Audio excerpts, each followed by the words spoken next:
Salam Nusantara bagi kita semua, selamat datang kembali di channel Ray Agnostik.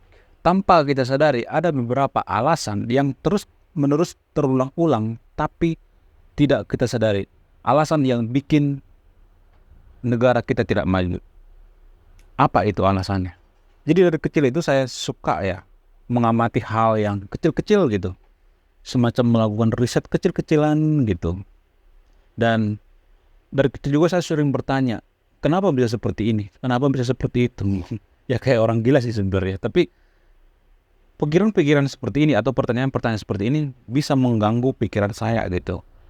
Kenapa bisa seperti ini? Kenapa bisa seperti itu? Dan saya melakukan riset kecil-kecilan. Jadi saya akan menyebut jurnal saya ini dengan judul Bijaksana, Bijaksini. Kenapa namanya bijaksana dan bijaksini? Artinya karena kita harus bijaksana dalam mengambil keputusan-keputusan, termasuk bagaimana cara bikin negara kita itu atau Indonesia itu semakin maju. Ada beberapa alasan-alasan yang jarang kita sadari ya, dan ini menurut saya itu jarang dituliskan di jurnal-jurnal penelitian ya. Jadi saya melakukan penelitian kecil-kecilan gitu.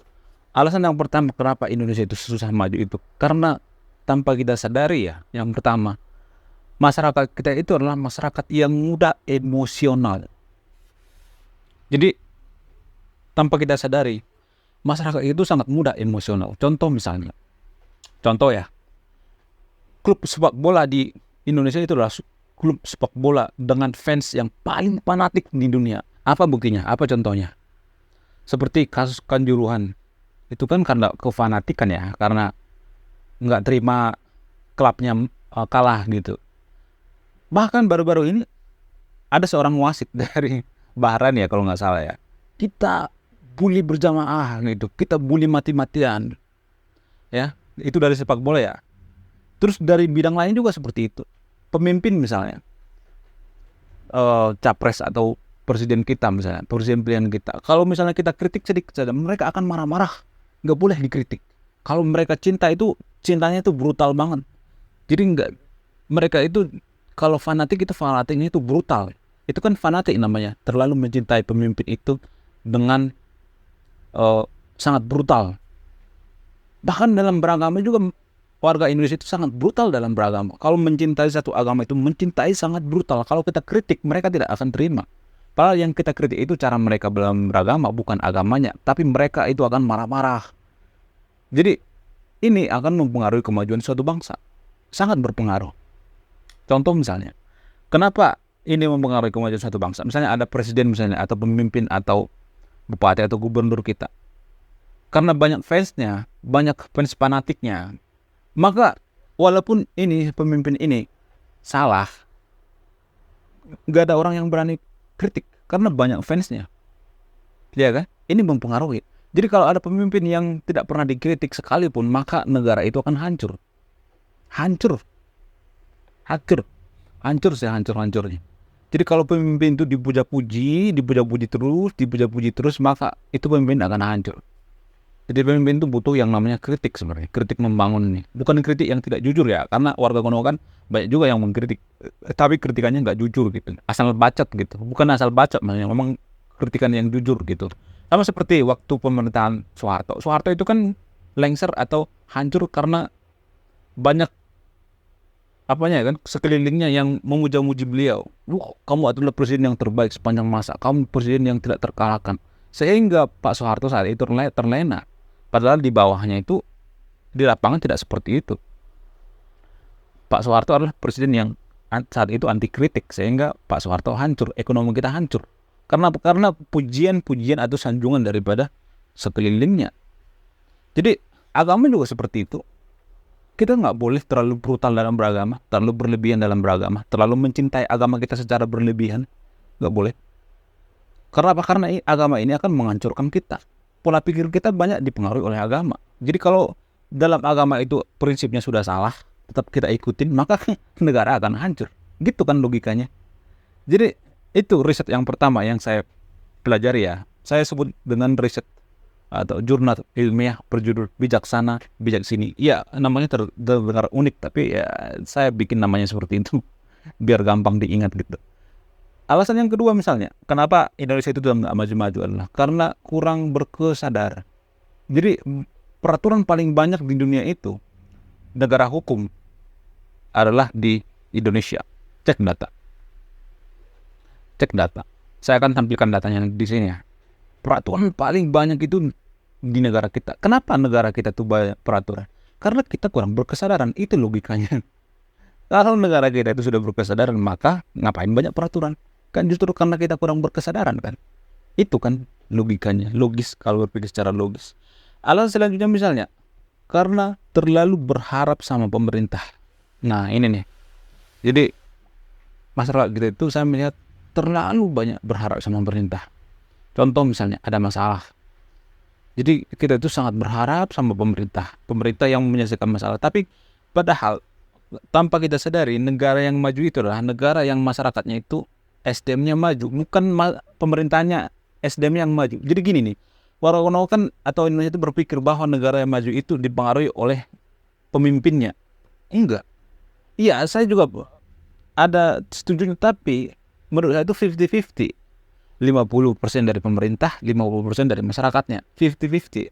Tidak bisa misalnya nih pemerintahnya SDM-nya tinggi. Misalnya nih kita bikin presiden kita Putin misalnya, atau Donald Trump misalnya, atau Xi Jinping misalnya di Indonesia. Apakah negara kita langsung maju? Enggak dong. Enggak kan?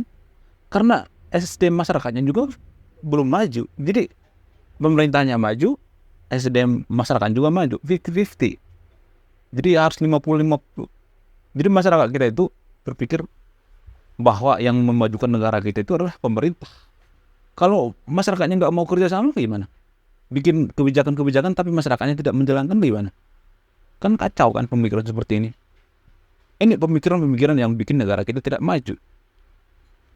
Alasan yang selanjutnya misalnya karena masyarakat kita itu masyarakat yang bermuka dua. Lain di mulut, lain di hati gitu. Lain pula yang dikerjakan. Kita itu masyarakat yang bermuka dua sebenarnya. Munafik sebenarnya.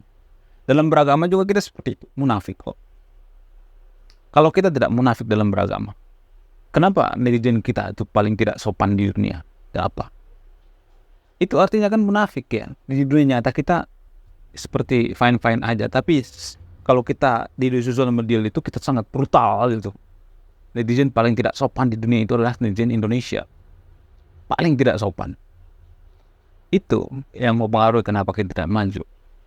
Asli kita, kalau kita melihat kemajuan suatu bangsa itu, lihatlah netizennya. Apa netizennya SDM-nya maju atau tidak? Kalau SDM netizennya berantakan, berarti negara itu juga berantakan. Itu adalah keaslian, ketidakpura-puraan. Yang di kehidupan nyata itu kan pura-puraan sebenarnya. Kalau di media sosial itu kan asli, gak ada yang memfilter gitu, gak ada yang melarang asli keluar dari kesadaran manusia Indonesia. Jadi kita itu masyarakat yang bermuka dua sebenarnya, munafik sebenarnya kita. Alasan selanjutnya misalnya karena kita itu adalah masyarakat yang kurang terdidik. Jadi gini ya, masyarakat kita itu kurang terdidik itu karena ada dipengaruhi agama juga sebenarnya. Jadi justru saya melihat agama di Konoha ya, ini hanya di Konoha ya, bukan Indonesia ya. Di Konoha saya melihat justru mengajarkan masyarakatnya itu a priori.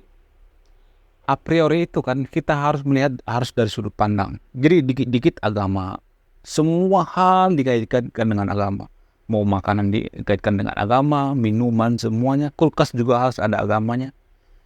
Jadi kita tuh kan nggak bisa berkembang ya. Sementara penelitian, misalnya nih kita ngambil data dari barat misalnya. Pasti kita kan dikata-katain, oh kamu antek-antek barat ya, kamu antek-antek dari ini ya, Zionis ya. Jadi maunya mereka itu harus kita ngambil data itu dari Arab terus gitu, dari Arab gitu, dari yang berbau Arab semuanya gitu. Dari Turki, dari mana gitu. Jadi harus sesuai dengan apa yang mereka inginkan. Padahal kan data, kalau misalnya ada penelitian, ada jurnal, ada ilmunya, itu kan kalau memang jujur, kan sains itu kan prinsip utamanya itu atau yang paling utama itu adalah integritas, kejujuran. Jadi kalau kita dalam meneliti itu tidak jujur, maka sains juga akan runtuh sebenarnya. Yang kita teliti ini akan runtuh sebenarnya. Jadi kejujuran yang paling utama, integritas. Integritas itu sangat penting. Alasan selanjutnya misalnya, Selain a priori, alasan saya diam sana karena kita masyarakat yang tidak jujur. Ya, masyarakat kita itu kurang terpercaya. Kenapa investor kita itu susah datang ke Indonesia? Seperti Elon Musk dan lain sebagainya. Kenapa? Karena mereka berpikir di Indonesia itu banyak pungli, dikit-dikit pungli gitu. Takut mereka nanti dikerjai, uang itu, uang ini, belum lagi parkir liar, belum lagi LSM gitu, belum lagi uang keamanan, uang pelicin, uang itu, uang tai kucing. Itu yang mereka takutin.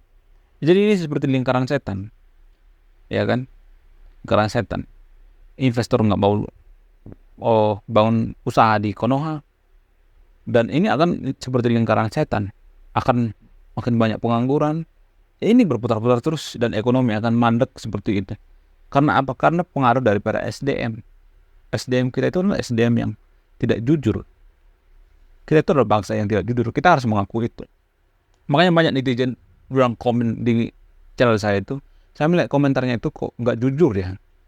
Ada ketidakjujuran. Dan inilah wajah kita yang sebenarnya. Kita adalah masyarakat yang kurang jujur. Sehingga kita tidak maju. Jadi saya akan menyimpan atau save video ini ya di channel saya ini. Gak apa-apa, pakai aja untuk jurnal Anda apa yang saya ucapkan di video ini. Untuk kebaikan, misalnya ada penelitian, bikin skripsi dan lain sebagainya, gak apa-apa, ambil aja. Ini pure untuk SDM Indonesia. Saya melakukan riset penelitian yang berjudul bijaksana, bijaksini. Tapi kalau mau dipakai, saya tidak akan minta royalti. Pakai aja demi kemajuan bangsa kita. Oke. Terima kasih sudah menyimak dan memahami video ini. Saya akan kabur dulu. Saya Ray Konoha. Salam sekularisme.